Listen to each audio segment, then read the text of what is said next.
संत बड़े कृपालु होते हैं। राजा जनक की दुर्दशा को देख करके, उसके लूटते जीवन को देख करके, बर्बाद होते हुए जीवन को देख करके अष्टावक्र ने कहा नहीं, पात्र तो है, दिया तो बेचारा जला करके पहले से बना के रखा, दिया बाती उसमें घी दे के रखा है, और तुम लोग उसमें लौ लगाने के बजाय बर्फ सटा रहे हो कि दिया जले। दिया जलेगा जी? दिया में बाती लगी हुई है, घी भी डाला हुआ है पिघला हुआ, और उसमें बर्फ सटा करके दिया को जलाने की कोशिश की जा रही है, तो सटेगा, जलेगा?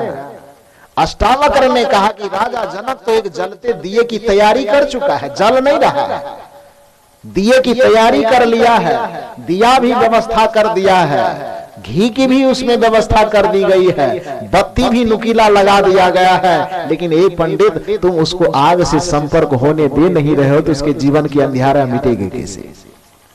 अष्टावक्र को लगा कि बिना पंडितों के किला को भेदे, बिना राजा जनक के पास पहुंचे ज्ञान की चिंगारी लगाए बगैर राजा जनक का जीवन अधूरा रह जाएगा। पंडित पहले मना किया कि नहीं आ सकते, राजन मना करो, दरवाजे के अंदर न आए। राजा जनक ने कहा कि अच्छा क्या दिक्कत है, एक महात्मा ही है, आने दीजिए, हजारों लोग आते हैं, वो भी आएंगे तो क्या दिक्कत है? पंडितों ने सोचा कि लगता है कि राजा का मन पिघल रहा है, कुछ अब नौटंकी करें थोड़ा सा। बाहर झांक के देखा तो देखा कि अष्टावक्र मुनि तो 8 अंगों से टेढ़ा है, तो कहे कि अब राजा के मन को भिनकाने के लिए, उसके मन में घृणा पैदा करने के लिए अब एक के उपाय बचा है, उसके शरीर के ऊपर टिप्पणी किया। ज्ञान से तो परास्त कर नहीं सकेंगे, शरीर दिखता है इसलिए शरीर पर से बात को उठाते हैं। राजा जनक से जाकर के कहा कि वो तो 8 अंगों से टेढ़ा है, जो टेढ़ा मेरा देखने में ही लगता है महाराज, उसका ज्ञान कितना घिनक्कर होगा, ज्ञान बहुत बदबूदार होगा, उसको मत आने दीजिए। जो देखने में ही सुंदर नहीं लगता है, उसके विचार सुंदर कैसे होंगे, उसकी बातें कैसे सुंदर होंगी? यह भनक किसी तरह से सिपाहियों के द्वारा अष्टावक्र के कान तक भेजवाया गया कि महाराज राजा जनक को आप ज्ञान देने आए, देखने में ही एकदम बदसूरत लगते हैं, एक भी अंग सीधा नहीं, आंख उधर है तो कान उधर है, एक पैर उधर है दूसरा पैर उधर है, हाथ की एक भी उंगली सही नहीं है, आप ज्ञान क्या देंगे? जब अष्टावक्र मुनि को यह कहा गया तो अष्टावक्र मुनि को लगा कि अब तो मैंने आखिरी दांव भी पंडित लोगों ने खेल दिया है। वो चारों तरफ से घेर के रखा है कि राजा जनक मेरे किला से कहीं निकल न पाए। ये कहानी में बना के नहीं कह रहा, हो सकता है आप लोग भी जानते होंगे, और नहीं जानते होंगे तो ये कहानी किसी से छिपी हुई नानी दादी के द्वारा कहा हुआ कहानी नहीं है, ये शास्त्र की कथा है। अष्टावक्र मुनि से जब कहा गया कि आपके शरीर में ही ठीक ठाक नहीं है तो आपके विचार कैसे पसंद किए जाएंगे, राजा अष्टावक्र मुनि को लगा कि राजा जनक के दूर करने के लिए एक नया दांव पंडितों ने खेल दिया कि मेरे शरीर पे उसकी दृष्टि चली। वो जबरदस्ती कहा कि नहीं, मुझको मारोगे तो मारो, मुझको काट देना चाहते हो काटो, मुझको जो करना चाहते हो करो, लेकिन अब मैं जा करके रहूंगा राजा जनक के पास। राजा जनक सिंहासन पर बैठे हुए थे, उसके चारों तरफ पंडितों की सभा लगी हुई थी। अब पंडित मंत्रणा दे करके राजा जनक के दिमाग को उलझा रहा था, भ्रम पैदा कर रहा था। सिपाही इसको अष्टावक्र मुनि को रोके हुए थे, लेकिन सिपाहियों से धक्का मुक्की करते हुए भी अष्टावक्र मुनि राजा जनक के दरबार में पहुंच जाते। राजा जनक जब अष्टावक्र मुनि को देखते हैं तो देखते रह जाते हैं, लेकिन पंडित को लगा कि इस तरह से गौर से एक दूसरे को देखेंगे तो हम लोगों का फिर से खटिया खड़ा हो जाएगा।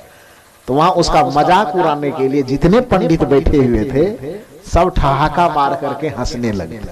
ध्यान से सुनिए, एक संत के बच्चे से हजारों पंडित मिलकर के भी उसके ज्ञान की बराबरी नहीं कर सकता। ये उदाहरण मैं दे रहा हूं, फिर बात जहां मैं अंत किया था वहां से फिर शुरू करूंगा, ये बीच में पैर फूट गया है।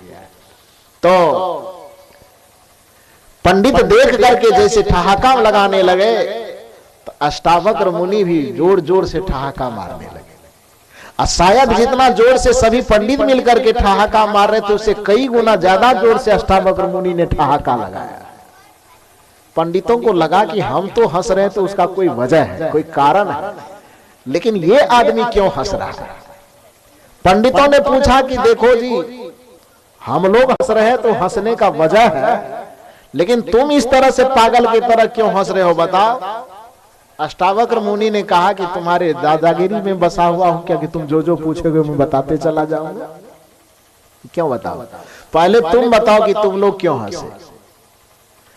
पंडित पूछते नहीं, पहले आप बताइए कि आप क्यों हंस रहे हैं।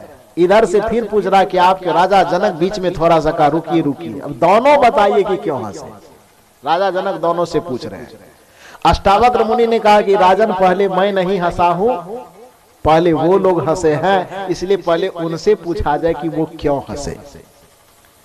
राजा जनक ने कहा कि बात तो सही है, पहले आप ही हंसे हैं तब बाद में वो हंसा है, इसलिए आप बताइए कि क्यों हंसे। अब पंडित लोगों का दिमाग जो है ठिकाने पर आना शुरू हो गया। पंडितों ने कहा कि अब राजन इसमें हंसने की क्या बात है, देखिए कितना एक नवजुवक है, 8 अंग में सब अंग टेढ़ा मेढ़ा है, एक पैर पूरब है तो दूसरा पश्चिम है, एक आंख गड्ढा में है तो दूसरा आंख बांका में है, नाक का क्षेत्रफल देख लीजिए, माथा न देखने में सही, पैर 8 अंग टेढ़ा मेढ़ा इस तरह से है, जो शरीर से ही इतना छत विछत है, शरीर से ही टेढ़ा मेढ़ा है, शरीर से ही बदसूरत है, उसका ज्ञान शुद्ध कैसे हो सकता है, उसका विचार शुद्ध कैसे हो सकता है। अब फिर भी ऐसे टेढ़े मेढ़े आदमी आप जैसे राजा को ज्ञान देने के लिए आ गया है, इसलिए मुझे इस पे हंसी आ गई।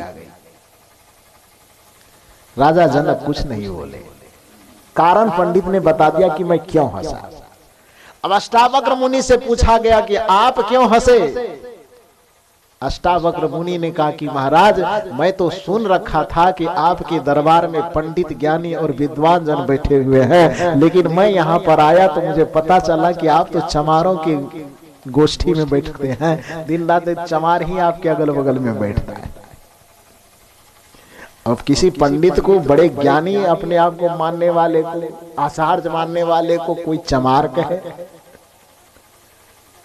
क्रोध से तो तिल मिला गया। का तिल मिलाइए नहीं, क्रोध से क्यों तिल मिलाते हैं। अभी इसको इतना भी ज्ञान नहीं हुआ है कि ज्ञान को शरीर से नहीं आंका जाता है। महाराज मैं आपसे पूछना चाहता हूं, क्या आपने गन्ने को देखा है? कहां देखे। तो गन्ना का यदि पेड़ टेढ़ा मेढ़ा होता है, पौधा टेढ़ा मेढ़ा होता है, तो क्या गन्ने में रहने वाले मिठास से जो रस होता है, रस टेढ़ा मेढ़ा होता है क्या? गन्ना का पौधा टेढ़ा मेढ़ा होता है तो उसका रस टेढ़ा मेढ़ा होता है क्या? उसके टेढ़े मेढ़े पौधे के रस को पिएंगे तो गिलास में टेढ़ा मेढ़ा होके कंठ में उतरेगा? उतरेगा? अष्टावक्र मुनि ने कहा कि गन्ना का पौधा देख करके रस की स्थिति नहीं नापी जाती। यदि गन्ने का पौधा टेढ़ा मेढ़ा हो, उसके बावजूद भी उसका रस कभी टेढ़ा नहीं होता। लोग व्यंजन में जिलेबी बना करके खाते हैं, जिलेबी कितना उलझा हुआ होता है। जिलेबी का जो दिखने वाला हिस्सा होता है वो कितना टेढ़ा होता है, पूरा घुमा हुआ होता है। तो जिलेबी जो खाते हैं वो भले ही टेढ़े मेढ़े हो, उसके घोलाई घुमावदार हो, पेचीदा हो, उसके बावजूद भी उसको खाते हैं तो उसका रस, उसका स्वाद टेढ़ा नहीं लगता है, लगता है घुमावदार लगता है। अष्टावक्र मुनि ने कहा कि जैसे गन्ने के ऊपरी हिस्से को देख करके यदि उसके रस को भी हमने टेढ़ा कह दिया तो इससे बड़ी कोई अज्ञानता नहीं हो सकती। जैसे जिलेबी के टेढ़े मेढ़ेपन को देख करके यदि हम उसके मिठास को भी टेढ़े मेढ़ेपन से आंक दिया, इससे बड़ी मूर्खता नहीं हो सकती। उसी तरह से इन लोगों ने जो अपने आप को विद्वान कहता है, ऐसे पंडितों ने मेरे शरीर के ऊपरी हिस्से को देख करके मेरे विचार और ज्ञान के भी टेढ़े मेढ़े कह दिया। इससे ज्यादा मूर्ख कौन हो सकता है? ये मूर्खों की मंडली में आप लोग बैठे हुए हैं। अष्टावक्र मुनि ने कहा। राजा जनक ने कहा कि चलिए मान लिए कि ये ज्ञान में कमजोर है तो इसको मूर्ख कह सकते हैं, लेकिन आपने चमार क्यों कहा? कि महाराज चमार तो सीधी सी बात है, चमार किसे कहा जाता है?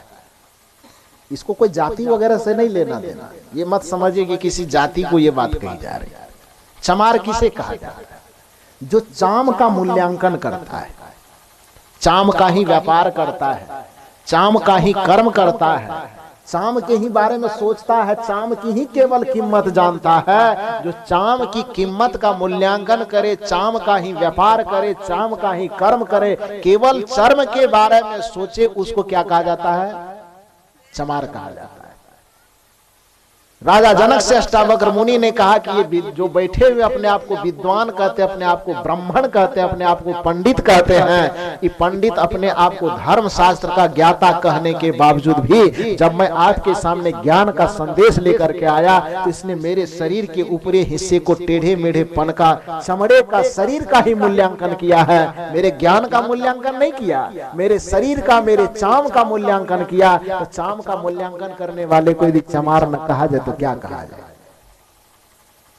ये मेरे चाम को देख करके हंस रहा है, ये मेरे ज्ञान को देख करके हंसता तो मैं कहता कि ये पंडित है, लेकिन ये मेरे चाम को देख करके हंस रहा है, चमारों के बीच में आ गया। कहने का मतलब यह, ये बात कहां से निकली?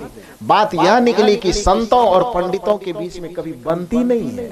और पंडित चाहे कितना भी बड़ा ज्ञानी क्यों ना हो जाए, यदि संत के सामने आ जाते हैं तो पंडित एक ही बात कौन कहे, यदि पंडितों की सभा भी लगी हुई होती है और वहां संत का कोई एक बच्चा भी पहुंच जाता है तो पंडितों को धराशायी कर देता है। ये शास्त्र भी प्रमाण देता, उदाहरण देता है। क्योंकि संत के पास अपना चरित्र होता है, संत के पास अपनी साधना होती है, संत के पास स्वयं की तपस्या होती है। संत केवल कहते नहीं, संत स्वयं जीते हैं तब दूसरे को बताते। यदि मैं आपको कहता हूं कि दारू नहीं पीना चाहिए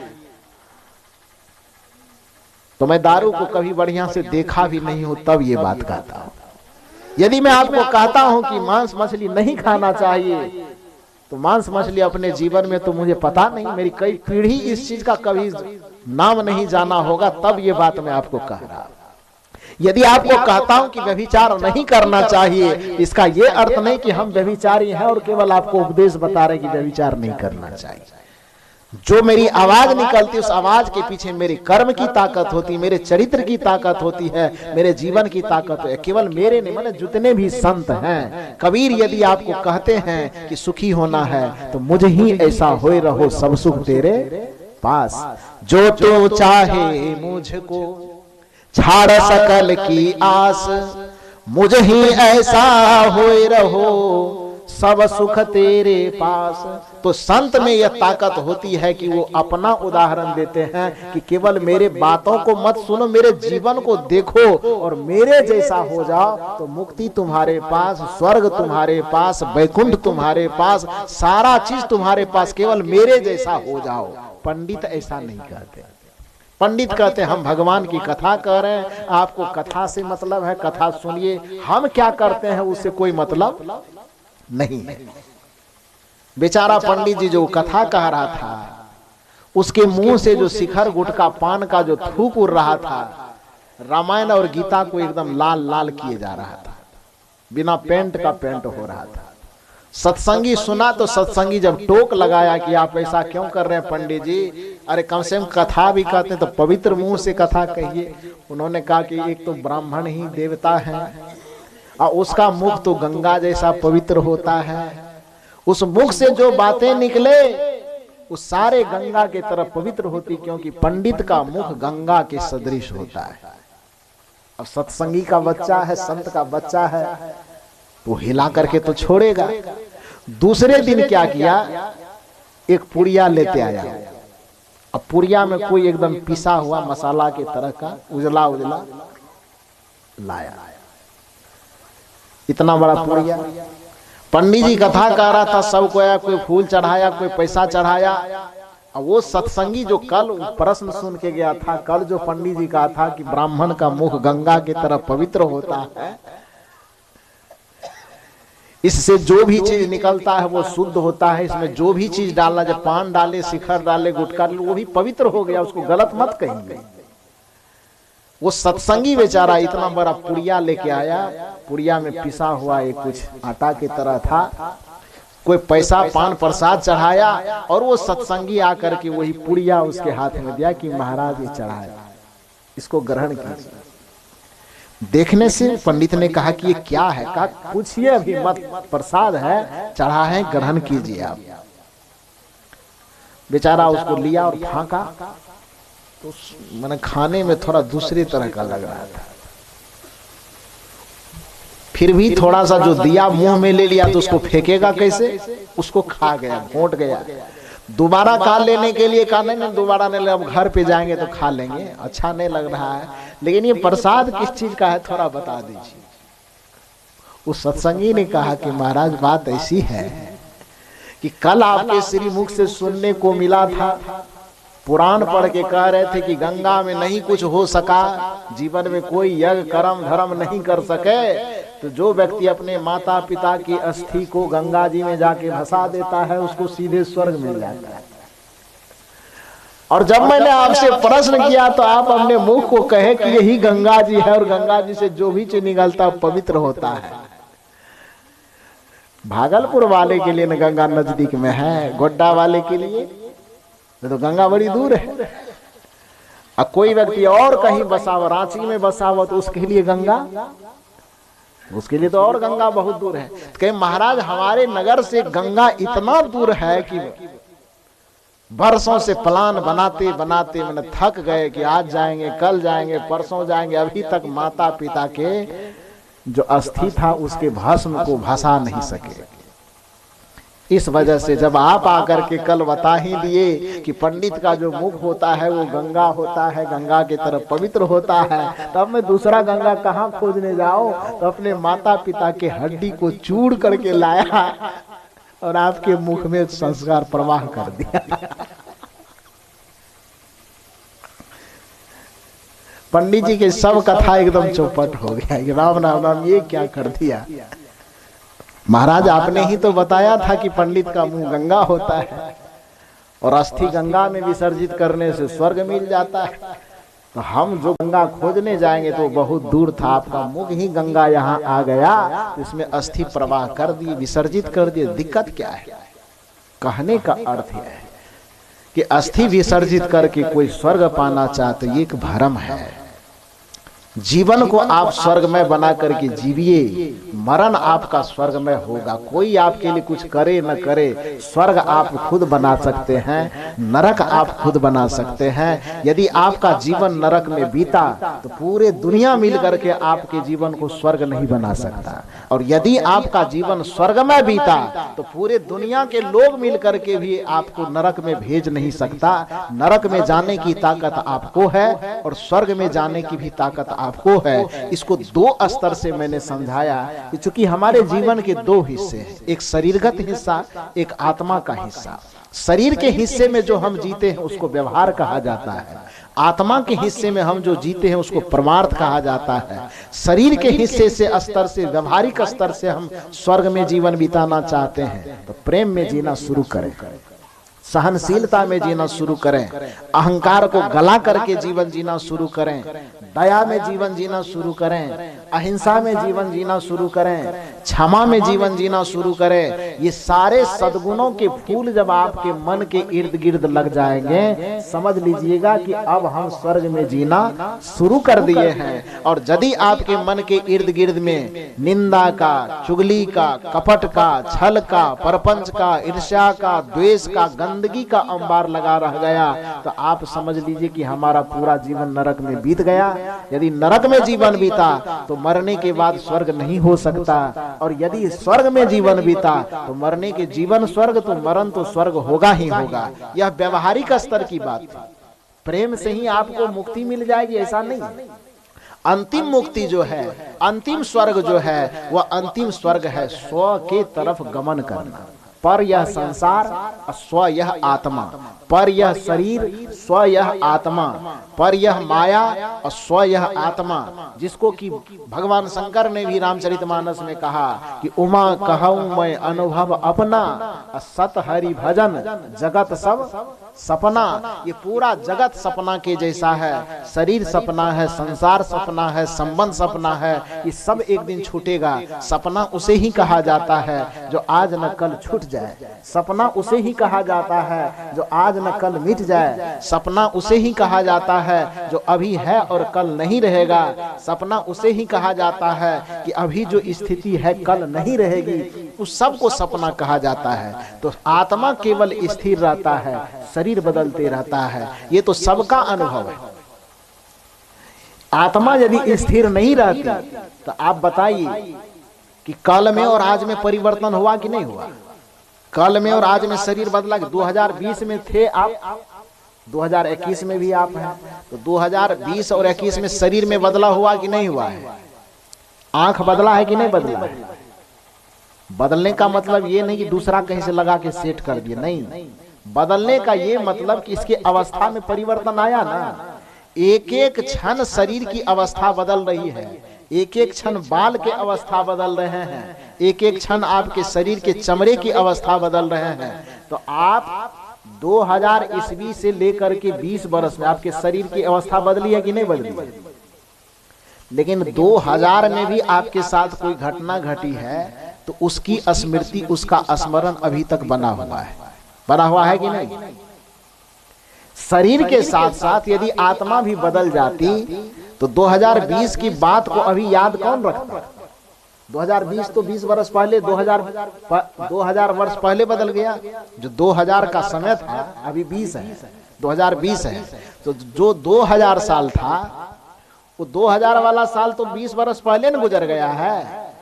उसके समय बदल गए, अवस्था बदल गए, परिस्थिति बदल गई, स्थिति बदल गई। फिर भी 2000 ईस्वी में आप कैसे थे, किनसे क्या बात कर रहे थे, कहाँ पिकनिक मना रहे थे, किनसे झगड़ा हुआ था, किनसे आप हंस के बात किए थे, इस सारी बातों का स्मरण कौन रखने वाला है?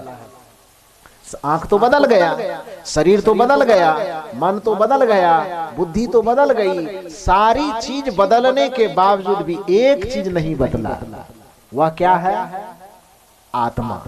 शरीर बदल गए, समय बदल गए, स्थिति बदल गई, वर्ष बदल गए, सप्ताह बदल गए, महीने बदल गए, बचपना बदल गई, जवानी बदल गई, बुढ़ापा बदल गई। लेकिन सारी अवस्थाओं को बदलने के बावजूद भी एक आत्मा की स्थिति ऐसी है जो कभी बदलती नहीं है। यही हुआ कि कल का समय तो चला गया, लेकिन कल क्या घटना घटी है वह आज भी याद है। समय के चले जाने के बावजूद भी एक सत्ता ऐसा है जो बदलता नहीं है, उसको सब चीज स्मरण रहता है, वह आत्मा है।